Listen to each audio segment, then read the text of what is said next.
Hi guys, Korean movie recapped here. Warning, spoilers ahead. Today, I'm going to recap a Korean thriller movie released in 2017, called The Chase. After several people in his town turn up dead, a cantankerous landlord receives a visit from a detective hoping to solve a murder case that went cold 30 years ago. What surprise awaits them? The story starts in a poor neighborhood in a quiet small town. Mr. Shim is a landlord that owns an apartment building and a few other properties. He is a cranky old man famous around his neighborhood as a man who only cares about money. Every day he goes around the town to collect rent from his tenant and maintain his property. Today he starts his day by collecting rent from Mr. Choi, an elderly tenant that has lived in his property for a long time. Two social workers who routinely visit Mr. Choi to check on his welfare are inside with him. Mr. Shim goes straight to the point and asks Mr. Choi to pay the rent he hasn't paid even though he has already lowered the rent for him. But Mr. Choi asks for more time because he has back pain which prevents him from working in his truck. Mr. Shim tells him to sell the truck instead to pay for the rent. His sharp tongue makes one of the social workers irritated and asks Mr. Shim to not push Mr. Choi too hard because of his condition. Mr. Shim then asks her to pay for Mr. Choi instead if she cares so much about it, which baffles her. Mr. Shim doesn't care how, but he will get back there soon to collect the rent. He then rides his trusty scooter and drives through the small neighborhood street to the next location. On the way, he sees a large crowd is gathering around a bridge. It turns out that a body was found in the river below the bridge. The police ruled it out as an accident as the elderly man who was found dead is a known town drunkard.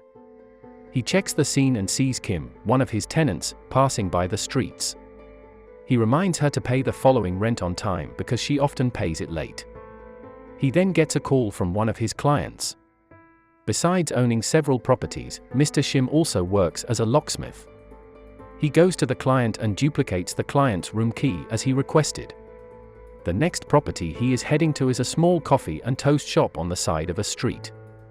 The store is run by Ms. Min, a lovely middle-aged woman that Mr. Shim is slightly attracted to. It is her first month renting the shop from Mr. Shim. As he eats a sandwich there, a famous local doctor visits the shop to buy a sandwich for him and his paralyzed wife. Ms. Min is amazed by the dedication of the doctor to taking care of the paralyzed wife. But Mr. Shim's sharp tongue instinctively pity the husband. Suddenly, he gets a call from Lee, the local police officer. He is asked to help the police open a locked door because a lonely elderly man is found dead and rotting in his house.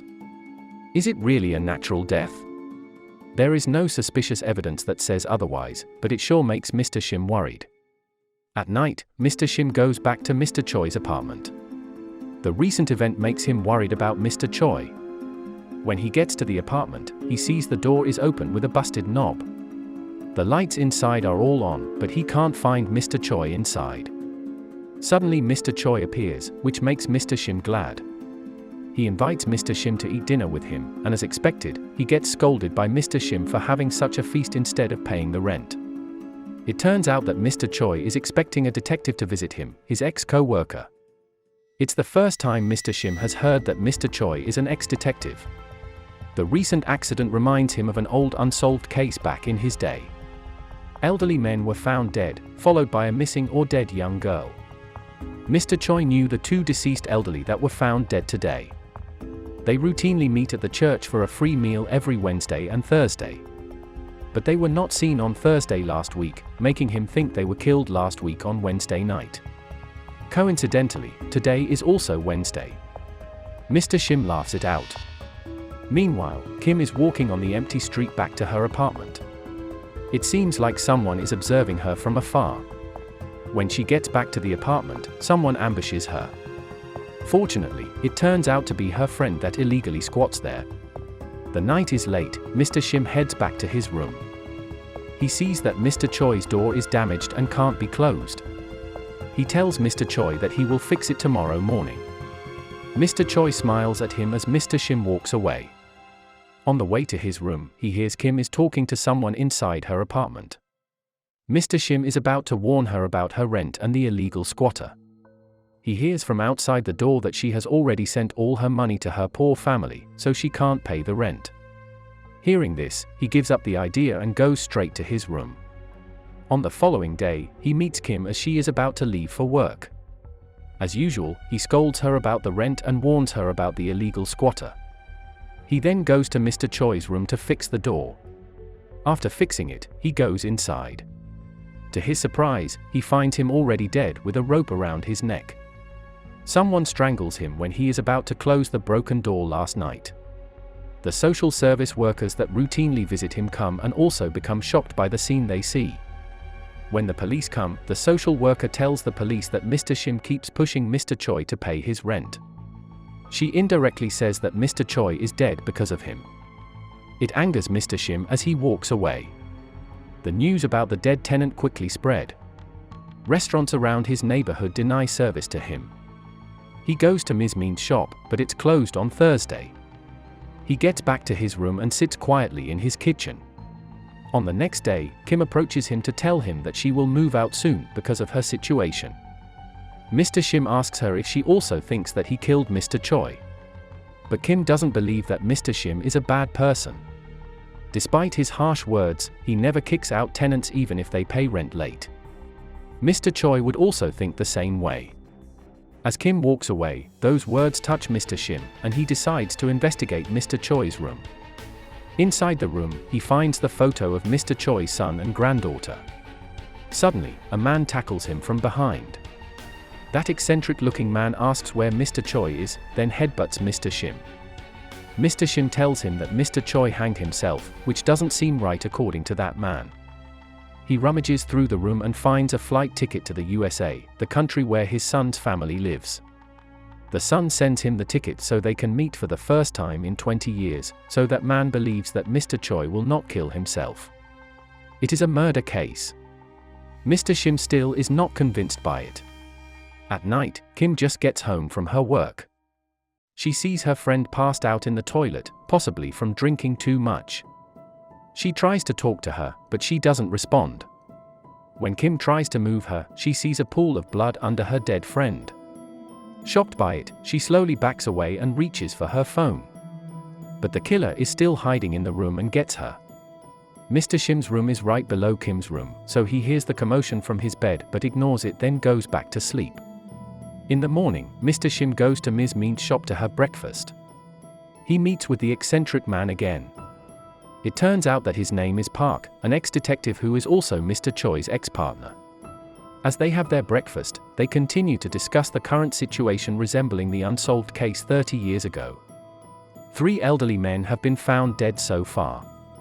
If it's the same perpetrator, the next victim would be a young woman. Park asks Mr. Shim if he knows a possible victim. He remembers a strange sound from Kim's room last night but keeps quiet about it since he is unsure. Mr. Shim then leaves Park and quickly goes to room 205 to check on Kim. Once he gets to the apartment building, he sees a suspicious man trying to get into Kim's room.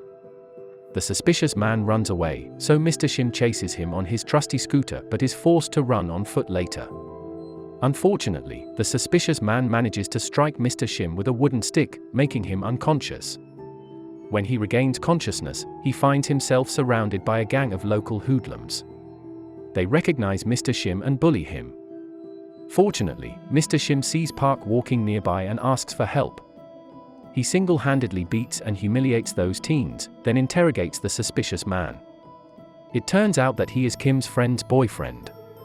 He tries to break into the room because his girlfriend doesn't reply to his call, so does Kim. Sensing something wrong, Mr. Shin and Park then go back to check room 205. Park notices a pool of blood dripping from the refrigerator inside the room, which makes Mr. Shim slip. They find Kim's friend's head inside it, but they can't find any trace of Kim. Park forbids Mr. Shim to call the police because if Kim is still alive, that would be like killing her. Confused by the situation, Mr. Shim runs back to his room to change his bloody clothes. Park follows him and suggests working together to solve the case. They start by checking Mr. Choi's truck, which turns out to be filled with the old case file. Long after retiring, Mr. Choi still tries to solve the case. Mr. Shim looks at the old file and finds similarities with the current situation. The last victim looks identical to Kim and makes him sure now that the old perpetrator is on the hunt again. It turns out that there is one victim that survived. To Mr. Shim's surprise, she is someone he knows, which is Ms. Mean. But she lost her memory, so the police couldn't get any clue from her. Park met the killer before when he killed his partner, but he wore a mask so he couldn't see his face well. Using Mr. Choi's investigation book, they start looking around the city to investigate all possible suspects. One day, Park sees the local doctor with his paralyzed wife. It reminds him of the killer. The doctor's name is Dr. Na, who recently moved to the area for medical volunteer work. They start to investigate him more and decide to break into his house when he is away. As Mr. Shim breaks into the house, Park tells Dr. Na to warn Mr. Shim if he returns home. Mr. Shim finds a suspicious locked room in the garden and tries to bust it open. Unfortunately, Park loses Dr. Na in the busy market. When he tries to look for him, the hoodlum gang approaches him to avenge what he did to them. Despite his age, the badass Park manages to beat them again. But the kid manages to stab him from the back. Meanwhile, Dr. Na catches Mr. Shim trying to open the locked room. But fortunately, the mad lad Park manages to come in time while holding his bloody stomach. As they open the door, it turns out that Dr. Na hides a garden of illegal poppy flowers that he grows as medicine for his paralyzed wife. Park can't accept the truth as he is sure that Dr. Na is the killer he met years ago. He ransacks the place and is about to shoot Dr. Na. Mr. Shim tries to stop him, but it is too late. Park already fired his gun. But something is not right. The weapon he brought turns out to be a toy gun, and Park acts weirdly. Mr. Shim finds a tag around Park's neck, which says that he is an Alzheimer patient. Is it all just Park's playing detective when his mind is deteriorating? Mr. Shim calls the number on the tag. The medical team from the hospital came to pick Park up. Park's son, who is also a police officer, thanks them and drives away with him. Mr. Shim apologizes to Dr. Na and goes back to his room. He contemplates in his room alone and remembers that Mr. Choi says that there is another elderly man that is still missing, so he goes to the man's house to investigate more. Meanwhile, police officer Lee also starts investigating the odd case. When Mr. Shim gets there, he finds the elderly man hanging from the ceiling. He also finds a key and a ripped cloth with a particular motive. He remembers that it belongs to one of his clients, who he duplicates key for at the start of the story. He quickly rushes to that man's place and breaks into the room. Inside, he finds pictures and details of elderly people in the area. Suddenly, he hears someone coming. Fortunately, it's police officer Lee. But he misunderstood the situation and arrested Mr. Shim. Mr. Shim scolds him and tells him to look for the evidence around them. They manage to get the identity of the killer who works at the nearby train station. There, he finds the man. But they can't find Kim anywhere. Mr. Shim chases him when he runs away. But he loses him when he jumps the fence. Suddenly, a car appears out of nowhere and hits the man. Mr. Shim quickly comes to him to ask about Kim before he dies.